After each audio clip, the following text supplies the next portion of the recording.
මං හිතුවද day vlog එකක් කළොත් හොඳයි කියලා. අද තියෙන්නේ චුට්ටක් විතර හෙවි ඩේ එකක්. ඒ හේතුව තමයි අද උදේ ක්ලිනිකල්ස් තියෙනවා 7 වෙනි වෝඩ් එකේ ඉන්න ඕනි. දැන් වෙලාව මම හිතන්නේ 6:00 ඇති. ඊට පස්සේ ටියුට්ස් තියෙනවා හවස. ඊට පස්සේ කැෂුවල්ටි තියෙනවා. ඉතින් අද දවසේ යන්න මොකද කියලා බලමු. අද බයෝ පාඩම් කරන විදිහ වීඩියෝ එක බලලා ගොඩක් අය කියලා තිබ්බා කෙමිස්ට්‍රි පාඩම් කරන විදිය ගැන වීඩියෝ එකක් දාන්න කියලා. ඉතින් මේ වීඩියෝ එක අනිවාර්යෙන් දාන්නම්. අර ඒ වගේ වීඩියෝ එකක් නිකම්ම ඔහෙ දාන්න බෑනේ. ඒ වගේ වීඩියෝ එකක් දාන්න චුට්ටක් ආයි මම පාඩම් ටිකයි පාස් පේපර්ස් ටිකයි චුට්ටක් ආයි බලලා මතක් කරගෙන තමයි දාන්න ඕනේ. මොකද මම දැන් එක්සෑම් ලියලා ගොඩක් කල්නේ. ඒ ටිකක් මතක් කරගෙන සති දෙකක් වගේ මේ වීඩියෝ එක දාන්න. මේ දවස්වල අපිට තියෙන්නේ සර්ජරි අපොයින්ට්මන්ට් එකක්. ඒක ලොං අපොයින්ට්මන්ට් එකක්. ඒක මාස දෙකක් විතර යන අපොයින්ට්මන්ට් එකක්. ඉතින් සාමාන්‍ය ලොං අපොයින්ට්මන්ට්ස් යද්දී අපි ටිකක් උදේ වෝඩ්ස් වලට යන්න ඕනේ. ගිහිල්ලා අලුත් පේෂන්ට්ස්ලා ඉන්නවා නම් ඒ පේෂන්ට්ස්ලාගේ හිස්ටරි අරගෙන එහෙම නැත්නම් හිටපු පේෂන්ට්ස්ලා ඉන්නවා නම් එයාලගේ අප්ඩේට්ස් අරගෙන වෝඩ් රවුන්ඩ් එකට අපි ලෑස්ති වෙන්න ඕනේ. මේ වෝඩ් රවුන්ඩ් එකේදී සමහර වෙලාවට ඒ අපේ පේෂන්ට් ගැන අපෙන් ප්‍රශ්න අහනවා.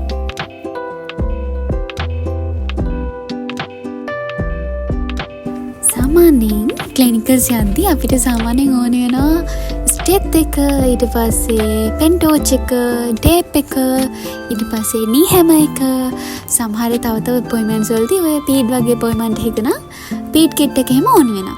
ඉතින් ඕනි බඩු ටික ඔක්කොම ලෑස්ති කරගෙන මම ඉතින් යන්න පිටත් වුණා.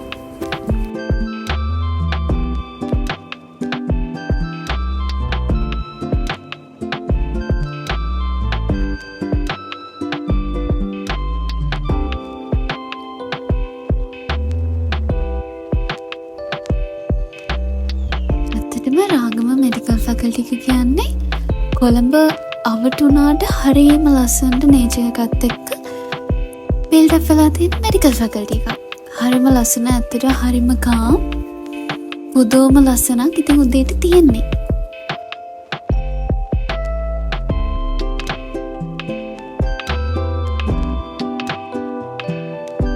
ඊට පස්සේ මම ඉක්මනට ඉතින් හොස්පිටල් එකට ගියා. වෝඩ් එකට ගියාට පස්සේ තමයි මම දන්නේ අද මට තියටර් දවසක් කියලා.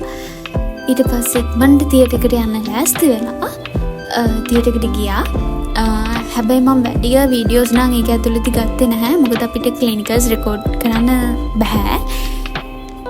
ඊටත් වඩා මේ මොකද තියටර් එකක් කියන්නේ හරිම බිසි තැනක්. ඉතින් ඒ වගේ තැනක එහෙම වීඩියෝස් එහෙම ගන්න එක එච්චර හොඳ මදි ඉති.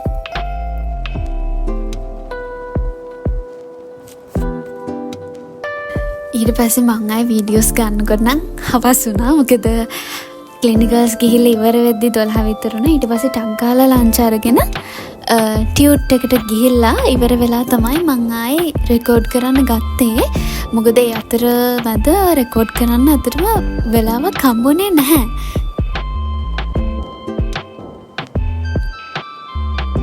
ඉවුත් ඉවර වෙලා මම ස්ටඩි ඒරියා එකට ඇවිල්ලා ටිකක් පාඩම් කරන්න ගත්තා. මොකද මට පහුවෙනිදාත් ප්‍රැක්ටිකල් එකක් තිබ්බා. ඉතින් ඒකටත් කරන දේවල් ටික චුට්ටක් බලා ගන්න ඕනිකම තිබ්බා මට. පාඩම් කරන්න මම ස්ටඩි ඒරියා එකට ආවේ මං හිතන්නේ හවස 4ට විතර. ඊට පස්සේ ආයිමත් හවස 6ට විතර කැෂුවල්ටි යන්න පිටත් වෙන්න ඕනි. මට කියන්න බැරි වුණානේ කැෂුවල්ටි කියන්නේ මොකක්ද කියලා. කැෂුවල්ටි කියලා කියන්නේ සමහර දවස්වලට අපි ඉන්න වෝඩ් වල පේෂන්ට්ස්ලා ඇඩ්මිට් කරනවා. අන්න ඒ දවස්වලට අපි රැටත් වෝඩ් එකට යන්න ඕනි. ගිහිල්ලා ඒ එන පේෂන්ට්ස්ලාගේ හිස්ටරි අපි ගන්න ඕනි.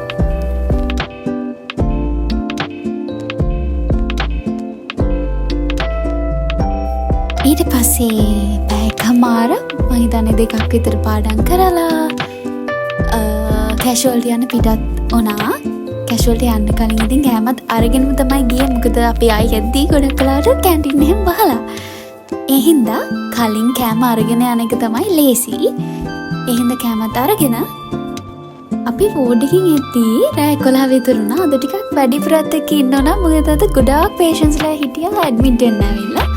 ඉතින් ඒ පේෂන්ස්ලා ඔක්කොගෙම හිස්ටරි අරගෙන තමයි අපි වෝඩ් එකකින් ආවේ. නැත්තම් ආයි පහුවෙනිදාටත් ඒ පේෂන්ස්ලාගේ හිස්ටරි ගන්න හිටියොත් එහෙම ගොඩාක් පේෂන්ස්ලා එකතු වෙලා ඉන්න උදේට.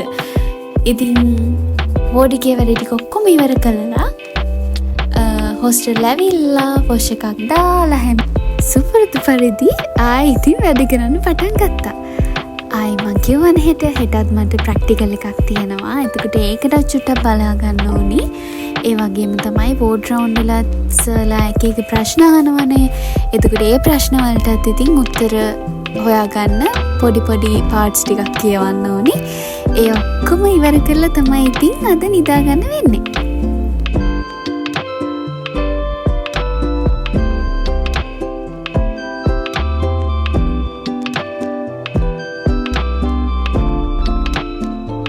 මම සාමාන්‍යයෙන් උදේ නැගිටින්න හරියම කම්මැලි ළමෙක්. ඉතින් ඒ වගේ වෙලාවට එහෙම මට හිතෙනවා ඇයි මම මේ දේ කරන්නේ? ඇයි මම මෙච්චර මහන්සි වෙන්නේ? ඊට පස්සේ මට මීට වඩා හරිම ලේසි දේවල් කරන්න තිබ්බ නේද? ඒ වගේ දේවල් ඉතින් මට හිතෙනවා. ඊට පස්සේ මං ආයෙමත් හිතනවා මං ඉස්සර ඒ කියන්නේ චූටි කාලේ එලෙවස් කරන කාලේ ඩොක්ටර් කෙනෙක් වෙන්න, මෙඩිකල් ස්ටුඩන්ට් කෙනෙක් විදිහට ඉගෙන ගන්න කොච්චර ආසයි හිටියද කියලා.